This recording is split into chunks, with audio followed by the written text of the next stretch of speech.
anugerah yang luar biasa kita bisa bersama-sama di tempat ini. Semua hanya karena kebaikan Tuhan saja. Yang setuju katakan ya. Yang setuju katakan ya. Lebih keras lagi katakan ya. Beri tepuk tangan buat Tuhan yang baik buat kita. Haleluya. Sebentar kita akan mendengarkan ceramah dari Gus Nuril dan saya percaya kita semua akan diberikan hal yang luar biasa. Ayo beri tepuk tangan dulu buat Tuhan. Monggo Gus, silakan.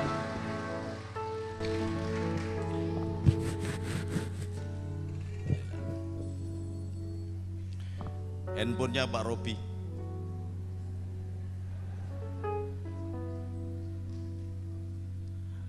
Salam alaikum. Assalamualaikum warahmatullahi wabarakatuh. Om Swastiastu, Sancai. Saudaraku yang dirahmati oleh Allah, yang sama-sama memperingati hari lahir orang yang diurapi di dunia, pengadil terakhir yang adil, yang mulia di dunia dan akhirat. Dan Rasul sendiri Muhammad SAW mengatakan, aku saudara terdekatnya. Yang terhormat Kiai Happy, Pak Bupati Rianto itu sudah berapa kali? Baru satu kali. Jangan nyalon bupati dulu karena saya khawatir kalau Pak Budi ini sering hadir begini nanti malah jadi bupati. Tapi jangan nyalon dulu lah, biar 2 kali. Kemudian Pak Edi sahabat saya dan Bapak Dandim, Pak Kapolres yang barangkali diwakili, sahabat saya Pak Robi yang juga menjadi sahabatnya Habib Ahmad, dan saudara-saudara pecinta Indonesia damai, baik yang dari Kristen, dari Hindu, Buddha, Konghucu, Katolik, dan aliran kepercayaan barangkali kalau diundang. Sayang karena ketika saya ngarang lagu ini, ketika Gus Dur sudah meninggal. Dalam proses itu, kemudian saya tidak cantumkan Konghucu, jadi nanti barangkali perlu dirubah lagu ini karena Konghucu tidak masuk di situ. Saya mohon maaf kepada teman-teman anak buahnya Bisu Cicaiing. Kalau teman saya Konghucu di Jawa Tengah namanya Gan Kokwi. Gan Kokwi itu adiknya Gan KL, pengarang cerita silat, sahabat saya. Ini rodok bengung memang,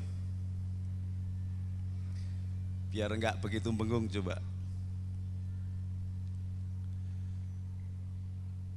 Barangkali ini sejarah Natalan saya datang begini, karena di Pati enggak pernah ada, benar? Bagi banser-banser dan kiai-kiai muda barangkali juga kaget. Tetapi kalau dulu ada 3 orang yang karena cintanya kepada bangsa dan negara ini keluar masuk gereja, vihara, puri, dan pura untuk menyampaikan cinta. Yang ditulis di sini adalah true love. Dan kalau panjenengan buka lihat di belakang itu, di situ ada El Sadai, itu Ar-Rahman Ar-Rahim kalau dalam bahasa Arabnya. Ada Yehova.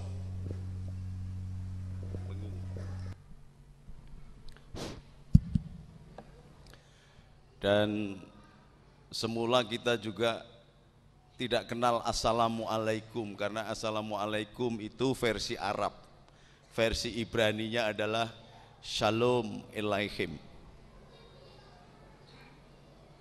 Jadi kalau sampean Assalamualaikum itu sama, Shalom Alaihim. Kalau shalom bergeser kepada shalom itu doa.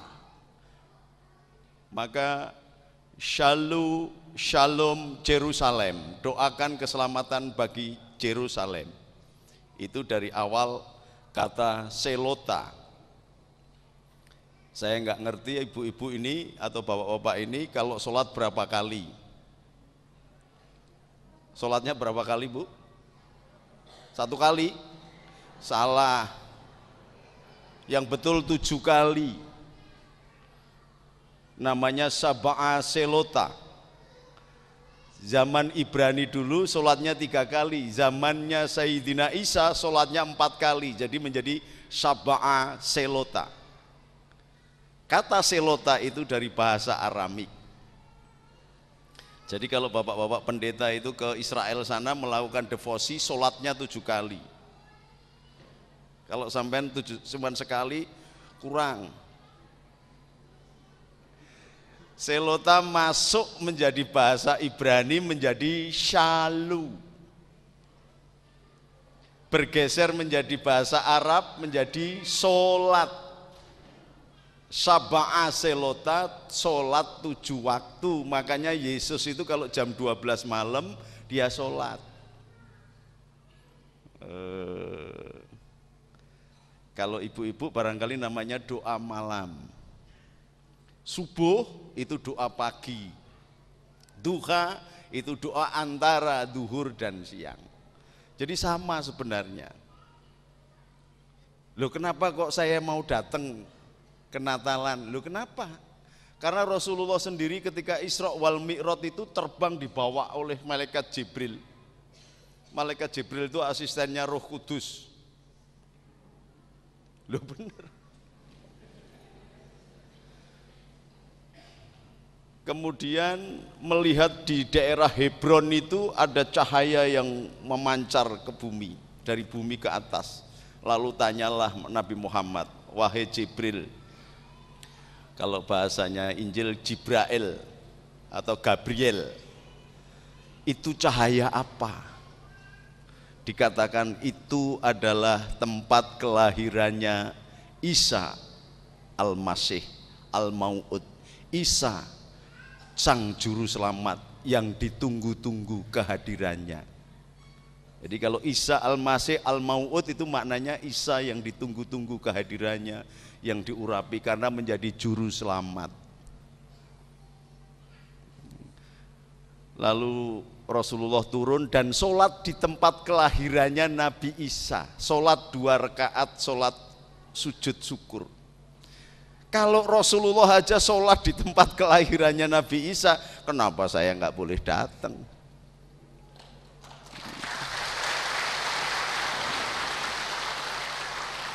Maka kulit Allah awitur rahman ayyamat tad'u falahul asmaul husna wala tajhar bisolatika wala tukhafid biha wabtaghi baina dzalika sabilan wa qulil hamdulillahilladzi lam yattakhidh walada wa lam yakul lahu syarikun fil mulk wa lam yakul lahu waliyun minaduli wa kabirhu takbiro. Sampean bengong semua karena nggak ngerti artinya. Ini enaknya kiai kalau ceramah di depan orang yang nggak ngerti itu enak gitu, salah juga nggak ngerti ya.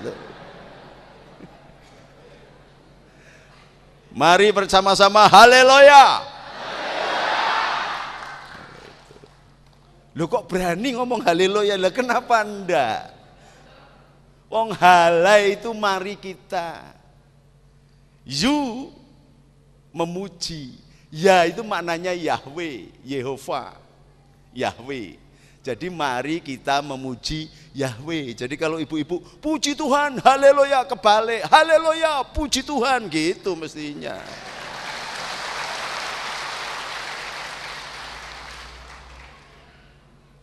Maka Allah di dalam Quran pun mengatakan kulit Allah awitur rahman.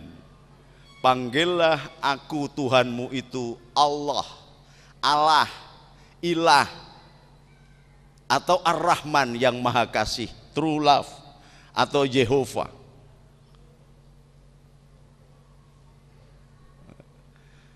Yang maha kasih.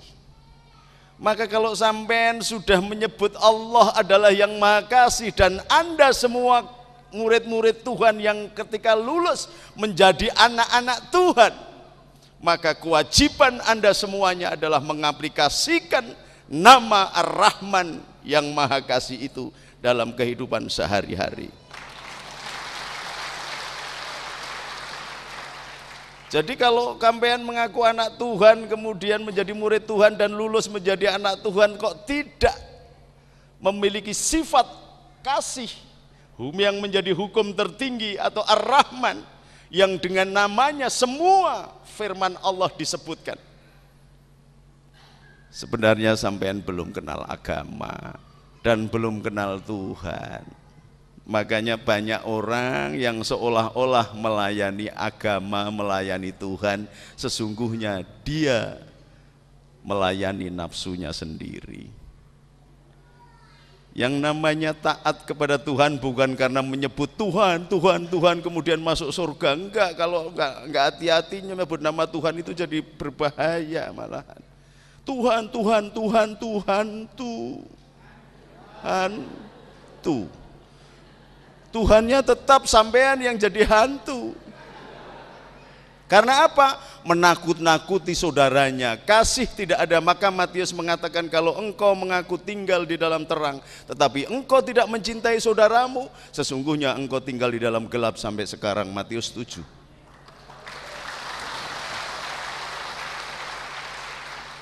Dalam hadisnya, mangkana yu'minu billah wabil yaumil akhir fal yukrim jarahu, tidak dianggap orang yang beriman kepada Allah dan hari akhir yang tidak mencintai saudaranya. Luar biasa. Maka kasih itu bukan hanya hukum tertinggi, aplikasikan dalam kehidupan sehari-hari, dalam kehidupan kita sehari-hari, baik bertetangga, bersuku dan berbangsa, maka Tuhan akan hadir di tempat kita. Ini nek saya nyalon bupati, menang saya loh ini. Tepuk tangan terus Pak Budi.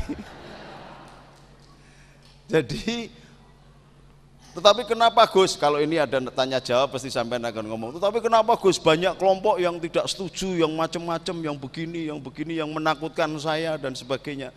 Lah sampean kok cari kelompok yang tidak setuju? Jangankan sampean, yang jelas atas nama Bapa dan Putra dan Roh Kudus. Amin gitu misalnya. Lewong saya asyhadu alla ilaha illallah wa asyhadu anna Muhammadar Rasulullah. Buka internet, Gus Nuril kafir, Gus Dur kafir, ini kafir. Jadi kalau sampai dikafir-kafirkan orang, wis tenang saja rak wis. Karena kafir itu adalah tembok ini. Nah, yang masih kafir itu, yang belum kafir itu, bersama apa itu tuh bekas hitam-hitam itu, coba tengok ke atas tuh. Itu ada tulisan bersama melangkah tenangkan jiwa. Itu enggak kafir itu. Kalau yang kafir ini, yang mulus begini ini kafir sudah. Karena kafir itu dari bahasa kafrit, sama kafir, kufar, kafur, dan kalau wong Jawa jadi kapur. Kafir itu menutup. Jadi begini, itu berarti kafir. Begini enggak, menutup kafir itu. Jadi enggak usah bingung ibu-ibu bapak-bapak dikafir-kafirkan orang. Karena yang namanya peribadatan bukan berteriak-teriak, bareng-bareng, tetapi duduk dan sendiri dan menyebut namanya Allah dengan nafasnya. Maka dikatakan kulit Allah, panggillah Allah atau Ar-Rahman atau nama-nama yang baik. Bisa diundang Sang Yang Widiwasa, Sang Yang Wenang, boleh dipanggil Wisnu, boleh dipanggil apa, Siwa. Nek perlu misalnya sing tukang ngecat Lombok itu nama bagus, Wahidat yang tukang ngecat Lombok, enggak apa-apa.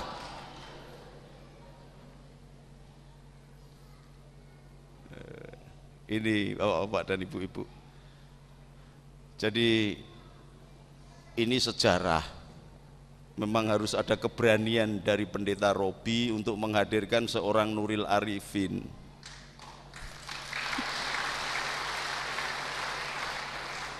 Jadi Pak Tri dan temennya satu lagi siapa itu ketemu saya, Bingung. Udah nggak usah bingung, temuin aja Panglima Chenhu yang sekarang tinggal di Pati, namanya Edi Kubota, ya bilang gitu. Dia punya sahabat namanya Mahuan Muhammad Ridwan yang bergelar jadi Kiai Happy. Sudah ketemuin itu aja, insya Allah semut. Karena apa? Karena banyak bangsa ini yang tidak paham tentang agama. Akibatnya kita tercerai-berai, tidak karu-karuan. Orang lupa bahwa sebelum ada NU itu diawali dari pemikiran dulu untuk menerapkan 3 pilar. Tawazun, tawasud, tasamuh, i'tidal tumakninah. Pikiran yang sangat luar biasa. Karena apa? Karena Hadratus Syekh Hasyim Asy'ari, Kiai Bisri Samsuri, Kiai Wahab Hasbullah yang kemudian memiliki anak keturunan yang sangat terkenal, Kiai Wahid Hasyim.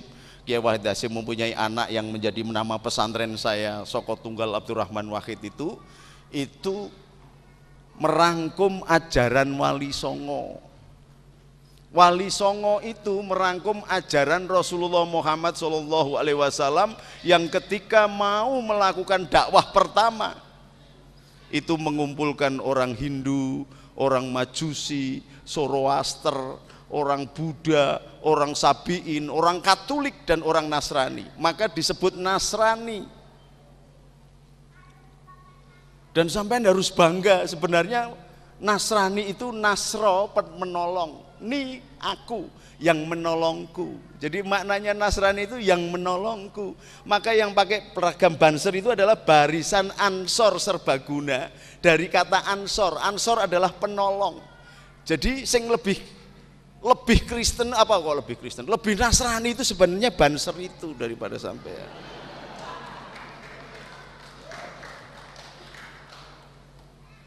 Cuman karena bahasa, yang satu bahasa Arab, yang satu didatangkan dari bahasa Eropa, salang surup. Wong sama-sama bahasa Arabnya aja pada gegeran. Saya pernah suatu saat itu ngajak umroh Jenderal Koswara, yang satu jenderal wanita polisi yang jadi Kapolda di Banten. Karena saya memimpin rombongan haji Lemhanas, termasuk ada Letnan Jenderal Mutoyib, Komandan BIN dulu. Semuanya saya ajak.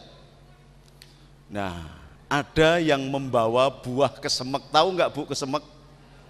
Tahu ya? Keledung.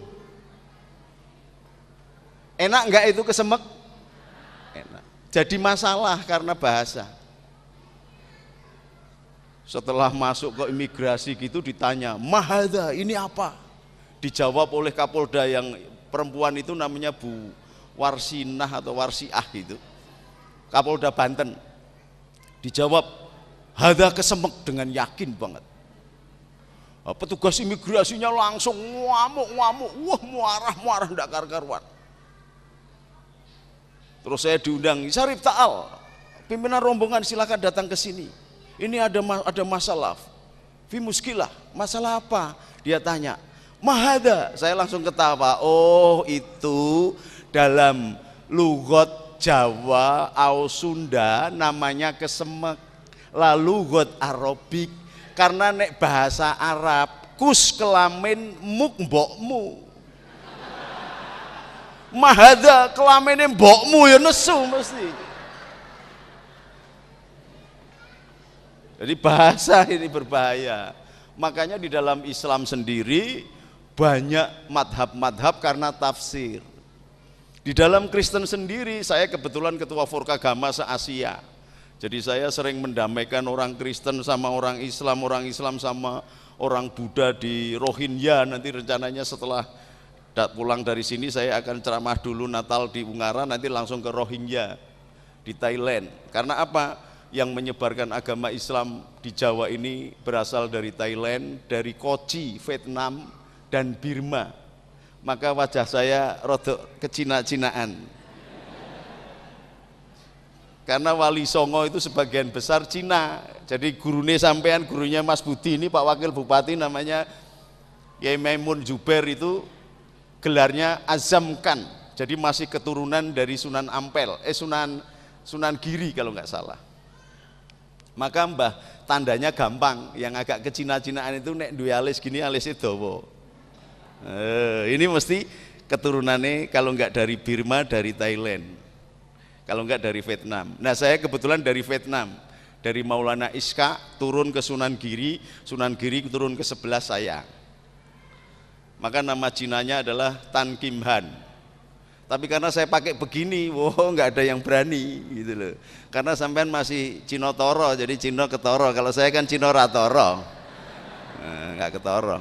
Kayak Gus Dur itu keturunan Cina, Tan juga marganya. Bahkan yang namanya Pangeran Jinbun itu namanya adalah Tan Kim Wat. Ketika menjadi raja Islam di tanah Jawa namanya Raden Patah. Maka dilahir dari darah Jingga, diperistri oleh Brawijaya kelima. Punya sepupu dari darah Petak berasal dari Thailand, namanya darah Petak ini namanya adalah Pangeran Hun Sen atau Husen. Nama Cinanya adalah Tan Kim Seng. Sekarang makamnya di Mojokerto terkenal betul dengan nama Syekh Abdul Qadir Min Sin.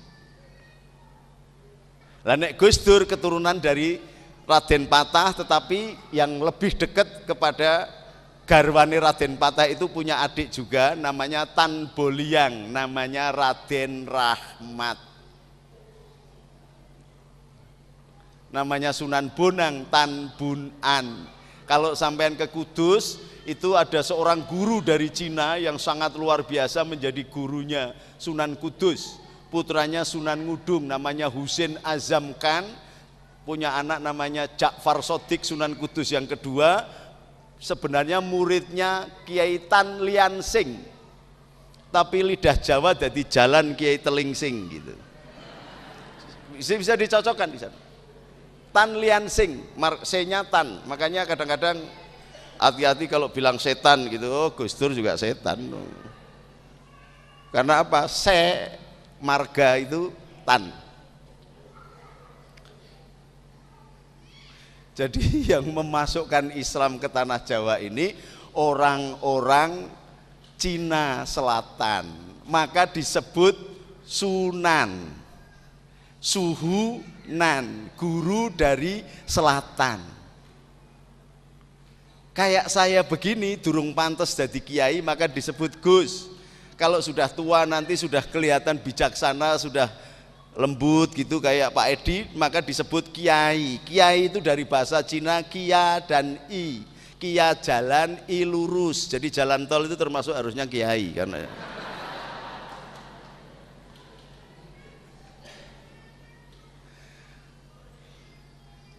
jadi kenapa kita kemudian berperang-perang? Ini yang dikehendaki. Jadi pecah belah. Teman-teman Nasrani itu sudah 399 cabangnya, pecahnya.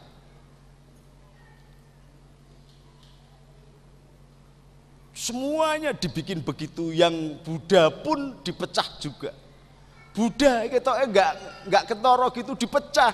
Ada yang namanya Nichiren Shosho berpusat di Jepang, dipecah biar hancur. Yang Hindu sama, ini sama. Pecahan pertama Kristen dan Katolik dulu pecah. Sampai orang-orang Katolik dulu dibantai teman-temannya Pak Robi itu 3,5 juta orang dibantai oleh temannya Pak Robi. Yang Kristen dari Martin Luther King. Apa ini terus akan begitu?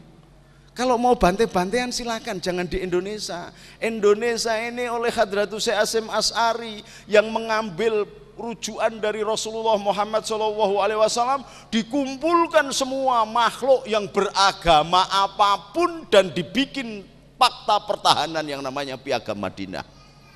Yang barang siapa ada orang Yahudi diserang dari luar, orang Islam siap membela. Yang ada orang Nasrani diserang, dibela. Yang beragama Zoroaster dibela. Itu konsepsi Piagam Madinah. Dibawa oleh Wali Sembilan, dicetuskan oleh NU, dan kemudian tahun 35 sebelum kemerdekaan, konsepsi NU adalah mendirikan negara kesatuan Republik Indonesia. Bukan negara Islam. Bukan negara Islam. Negara Kesatuan Republik Indonesia. Maka ketika muncul BPUPKI dan perumusan Pancasila, Kiai Wahid Hasyim diutus supaya Indonesia ini tidak jadi negara teokrasi, juga tidak negara sekular. Bukan negara teokrasi, bukan negara sekuler. Maka di dalam sila yang pertama adalah ketuhanan yang Maha Esa. Jadi banser-bansernya cek ero ini ben paham. Makanya sampai kemudian Mr. Marames dari negara bagian timur Indonesia protes. Kalau Piagam Jakarta atau 7 kata di dalam pembukaan Undang-Undang Dasar 45 itu dicantumkan, kami terpaksa berpisah diri dengan Anda semua, akan mendirikan negara sendiri. Maka oleh Hadratus Syekh Hasyim Asy'ari dinasihatkan BPUPKI itu hilangkan. Maka 7 kata dalam pembukaan Undang-Undang Dasar 45 dihilangkan. Jadi Piagam Jakarta hilang. Artinya Indonesia adalah negara yang berdasarkan Pancasila. Jadi bukan, tapi sekarang bapak-bapak dan ibu-ibu, mumpung ada pejabat juga, sekarang ini Indonesia menjadi bukan negara sekular, bukan negara agama, tetapi menjadi negara yang bukan-bukan malahan. Pancasilanya sudah dikhianati, sehingga pencoblosan one man one vote harusnya kan kerakyatan yang dipimpin oleh hikmat kebijaksanaan dalam permusyawaratan perwakilan. Memilih seorang Paus Paulus saja tidak sembarang kardinal boleh memiliki suara. Di sini di Indonesia semua bisa nyoblos, mudeng rak mudeng nyoblos, sehingga kebenaran divonis dengan jumlah yang banyak. Maka ini harus ada doa khusus oleh Pendeta Robi supaya kita kembali lagi zaman Pak Harto lah. Jadi bupati itu dipilih oleh gubernur, ya DPR lah, DPR. Jadi nek korupsi ki ya sidik-sidik, paling sing korupsi sing anggota DPR. Ini kan enggak, rakyat melu korupsi kabeh. Jadi kenapa Indonesia ini kacau semua? Karena korupsi semua, rakyat melu korupsi. Loh bagaimana kok bisa, Gus? Ketika seorang calon pemimpin menjadi calon pemimpin, bayari rakyat. Ada operasi duha, operasi subuh, ada operasi duhur, ngasih amplop, padahal ada hadis roksi wal murtasi finar. Jadi sing nyuap karo sing disuap neraka. Maka sampean ini dipaksa oleh Pak Robi pemerintah, coblosan milih Pak Budi enggak ini?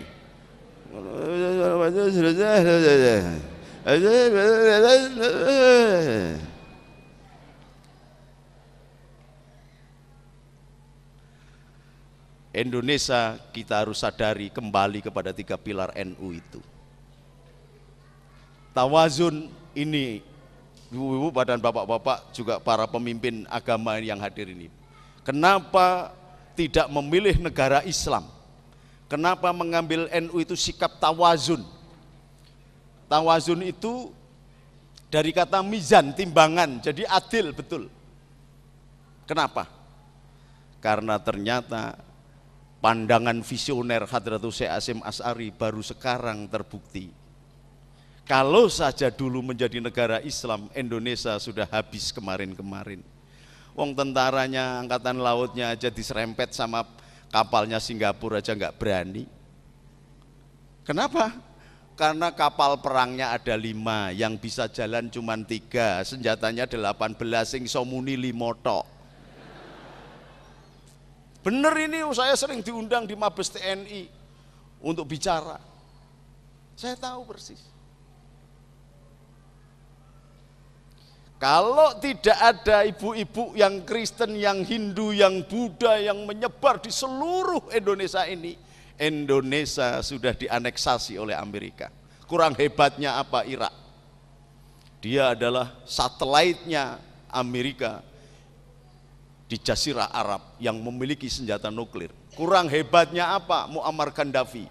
Kaya raya, semua rakyatnya hebat.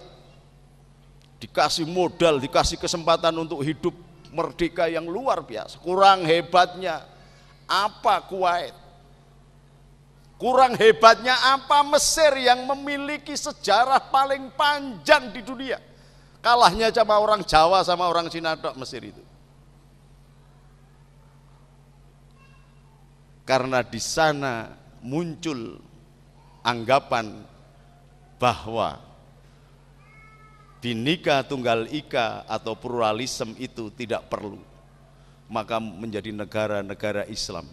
Dan begitu kepentingan kapitalis datang, habis. Coba kalau mau di Indonesia meh bedil, dek, wah ono Kohjun di sana, nggak jadi. Mau bedil, dek, wah ada Petrus di sana. Petrus padahal sebelum ayam berkokok sudah 3 kali menyalahi janjinya. Tapi tetap aja diakui, wah Petrus berarti bukan Islam toh, wong Petrus kok. Mau bedil ada Pak Edi, wah ada Pak Edi. Itu yang pada abad ke-8 perintis ajaran Buddha itu bernama Yasu. Karena memiliki 6 kesamaan dengan Yesus, maka disebut Yasu. Kalau Yesus sama-sama berdoa di pohon di Taman Getsemani, Buddha Siddhartha Gautama berdoa di bawah pohon Budi. Bahkan di dalam Quran disebutkan watini wa zaituni wa turi sinina wa hadzal baladil amin. Yang namanya tin, buah tin itu bahasa Indianya adalah tip. Tip itu bahasanya Kapilawastu adalah body. Jadi Buddha pun dimasukkan dalam nas Quran sebagai nabi besar. Kalau di sini sedikit, tapi di belahan sana Buddha banyak banget. Ini dengan pagar betis minoritas ini tetap aman di Indonesia. Makanya keblinger kalau pemerintahnya tidak memberikan izin ada kiai ikut Natalan di gereja ini, dilarang, goblok namanya.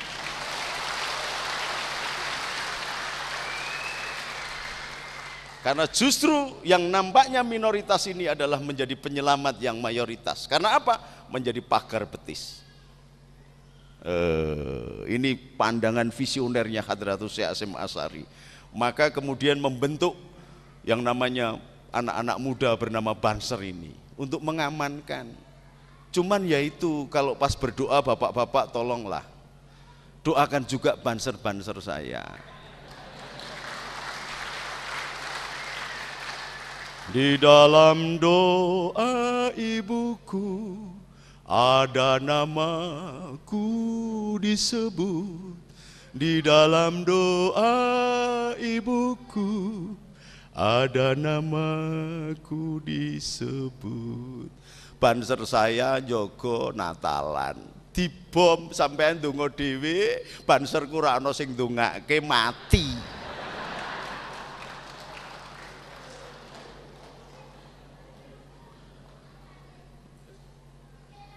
Lho nek Satpol PP apa Hansip apa ngono njaga ngono dikeki amplop, nek banser ngono ki ora amplopan, mula gering-gering banser ya to. Allahumma sholli ala Muhammad kok Allahumma sholli ala Muhammad. Maka sudahlah yang sudah-sudah, kita perlu menanamkan damai. Ar-Rahman itu menjadi kasih. Ar-Rahman itu ditiupkan roh Allah di dalam diri kita yang bersifat Ar-Rahman. Maka ketika engkau ingin menyatu dengan Bapakku, kata Isa, aku adalah jalan, kebenaran, hidup. Yang barang siapa menuju kepada Bapakku melalui aku. Maka kalau aku itu adalah Ar-Rahman, kasih, maka ketika engkau datang kepada orang-orang yang miskin, yang kelaparan, dan engkau membawa sepincuk nasi, ketika engkau mendatangi orang yang kedinginan karena banjir bencana dengan selimut, ketika engkau menziarahi orang-orang di penjara atau yang sedang sakit, maka sesungguhnya engkau menziarahi aku, memberi makan aku, dan memberi minum aku.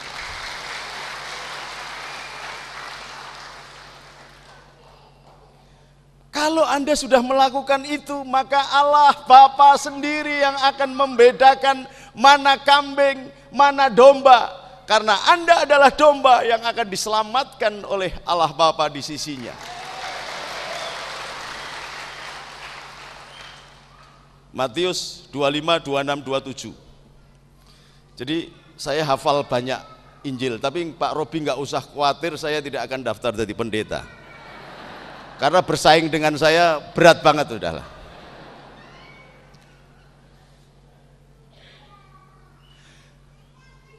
Gus Dur meneruskan Hadratus Syekh Hasyim Asy'ari. Dia sapa karena namanya adalah Ad-Dakhil, penyebar rahmat, penyebar kasih. Seandainya tidak ada Gus Dur dan Allah tidak melahirkan orang yang seperti Gus Dur, maka sampean tidak bisa melaksanakan Imlek. Tidak ada liang-liong. Sampean dipaksa bernama Jawa, bernama Indonesia, bernama ini, rasanya nggak enak. Jadi sampean kayak setengah manusia aja. Ini. Jadi orang yang faham agama pasti kenal Tuhannya. Orang yang kenal Tuhannya pasti memiliki peribadatan. Karena tidak ada peribadatan tanpa ketaatan. Tidak ada ketaatan, tidak ada ketakwaan. Nah, sampean menyapa bangsa dengan taman hati, menolong sesamanya tanpa melihat agama, ras, suku, kepercayaannya, maka sampean berarti memperkuat jabatan di pundaknya sebagai talang-talang Tuhan dan tangan Tuhan sendiri mengurapi bangsa Indonesia. Ini dalam konteks bahasa Arabnya adalah wahdatul wujud, manunggaling kawula marang Gusti. Caranya bagaimana mengaplikasikan sifat ketuhanan yang bernama Ar-Rahman atau yang Maha Kasih itu. Bukan hanya ditulis true love, kasih yang sejati. Bagaimana kasih yang sejati? Wong sampean aja nggak pernah datang ke tempat saya.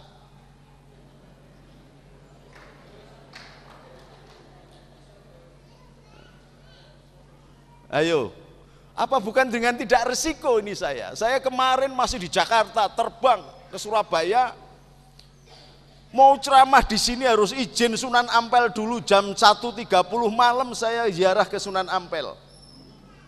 Karena apa? Saya mau menceramai orang-orang Kristen yang keturunannya Tan Boliang. Sekarang menjadi pendeta Robi, itu kan Cinotoro. Coba bayangkan, kalau yang ngomong bukan saya, marah nggak Pak Robi? Kenapa saya ngomong sampean malah ketawa? Karena ada Tuhan di sini.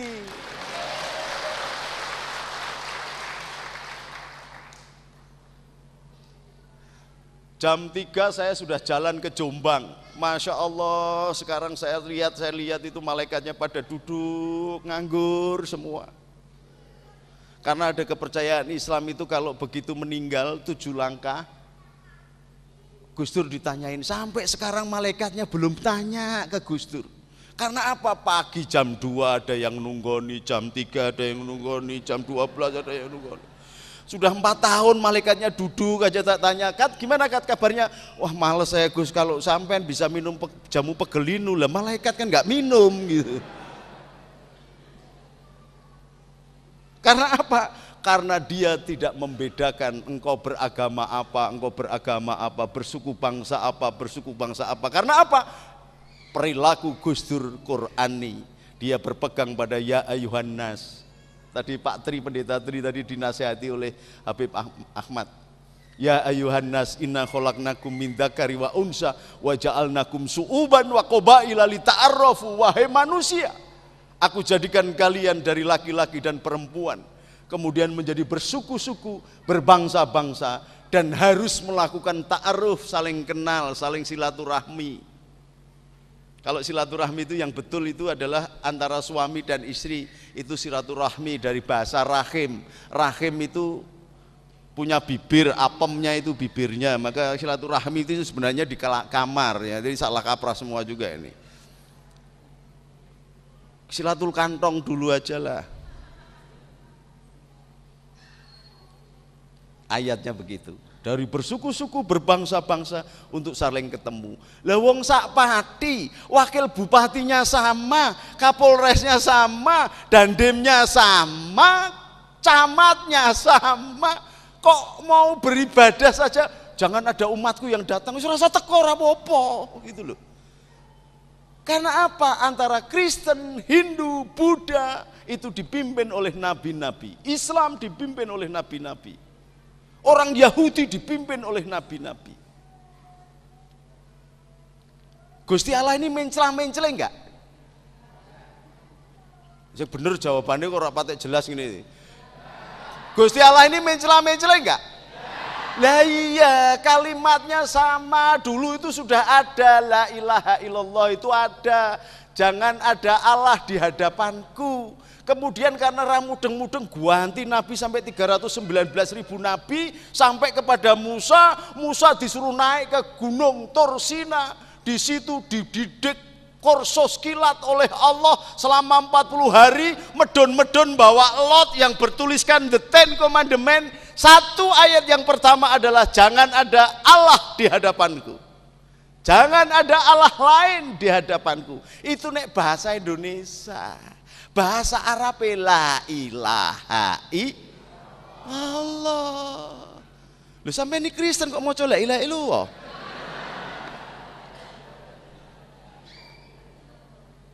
Ini karena orang-orang rumangsane iki bahasa kuwi yo duwe agama gitu loh. Padahal nek sampean ndeloki caranya ceramah orang-orang pendeta-pendeta Syria bahasa Arab. Enggak ada puji Tuhan gitu, enggak ada. Alhamdulillah gitu. Lo ngertinya bahasa Arab. Di Arab itu anak kecil-kecil umur 3 tahun itu lo bisa bahasa Arab. Lo bener itu.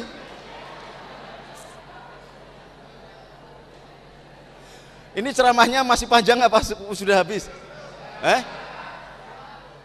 Lo teruslah awakmu to, Nduk. Iki sing duwe acara iki sapa iki?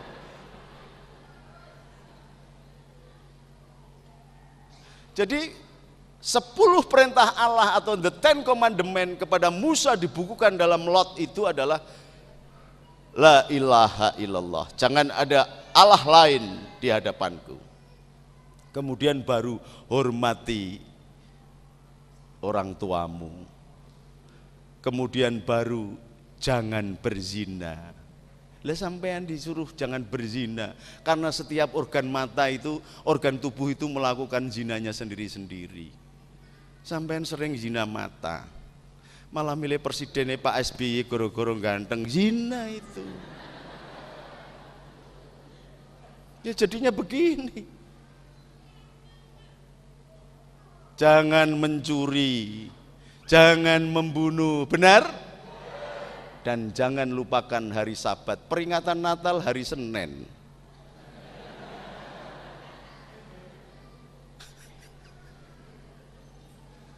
Loh iya apa enggak? Hari Sabat itu hari apa sih? Hari Sabtu, sampai ibadahnya hari Minggu. Natalan hari Senin. Saya pernah diprotes itu ketika saya ceramah di gereja Katolik Santo Ignatius Loyola di Menteng. Loh Gus Nuril kenapa? Ibadahnya kok hari Jumat? Lah sampean ini loh yang dapat perintah Allah. Yang namanya perjanjian lama ya beribadahnya harus hari Sabtu malah hari Minggu kok sampean ngelok ke saya. Lah kan habis Yahudi, Nasrani, baru Islam. Ah, sampai saya manut sampai, jadi sampai ini ibadah hari Minggu kok salah, saya ikut salah. Nek bener ikut bener, saya bilang gitu. Coba kalau semua pemuka agama, semua pemimpin bangsa, semua pemimpin umat, semua penguasa di negeri ini memiliki sifat Daud. Tidak cuman menampilkan wajah di sini, potret di mana-mana, melakukan pencitraan. Semua sekarang ini pencitraan. Ono bocah wingi gek lulus sekolah sarjana wis potrete diguapang ning dalan-dalan. Aku angger mlebu kota Pati iki potret tok iki opo? Ngotor-ngotori kota. Tapi begitu salah terus ngilang semuanya. Jangan katakan tidak pada korupsi. Ternyata ono tambahan nek sithik gitu. Nek akeh korupsi gak apa-apa. maka milikilah jiwa Daud. Daud itu semula tidak dipercaya oleh Talut, seorang pemimpin Israel yang demikian gagah perkasa dan mengalahkan Jalut. Talut ini mengalahkan Jalut. Ketika mau menghadapi Jalut, ngeri karena gedenya kayak gitu, padahal Talut itu gede banget. Lalu muncullah anak muda, sangune ketepel, namanya Daud, yang terkenal dengan David. Daud inilah yang melahirkan Soleman atau Raja Soleman. Daud bisa mengalahkan Jalut. Goliat itu Jalut bahasa Arabnya.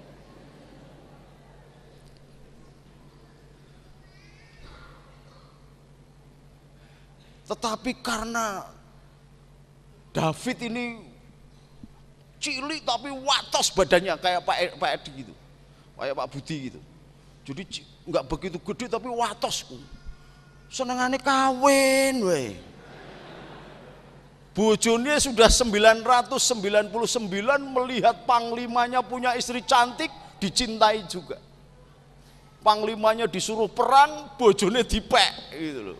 Maka ada hukuman di situ. Tetapi dia kemudian mengaku bahwa dirinya tidak sempurna karena dia kembali lagi dinasihati oleh sahabatnya Yosua. Maka dia kembali lagi kepada Allah. Sampean ada enggak keberanian untuk kembali kepada Allah? Kalau Yesus itu serbannya adalah derita, jubahnya adalah sengsara. Ini kan saya sama Yesus kan hampir sama, cuman bedanya Yesus itu serbannya pakai duri, kalau saya pakai ini. Sebab kalau pakai duri saya enggak gemblengan kayak Yesus. Gondrong juga, loh kok sampean pengikut Yesus ra ono sing gondrong, prontos kabeh. Padahal Yesus itu disuruh cukur oleh Allah malah milih potret, makanya tidak ada nabi di dunia ini yang ada potretnya kecuali Yesus. Karena disuruh cukur sama Allah malah potret, duitnya buat potret.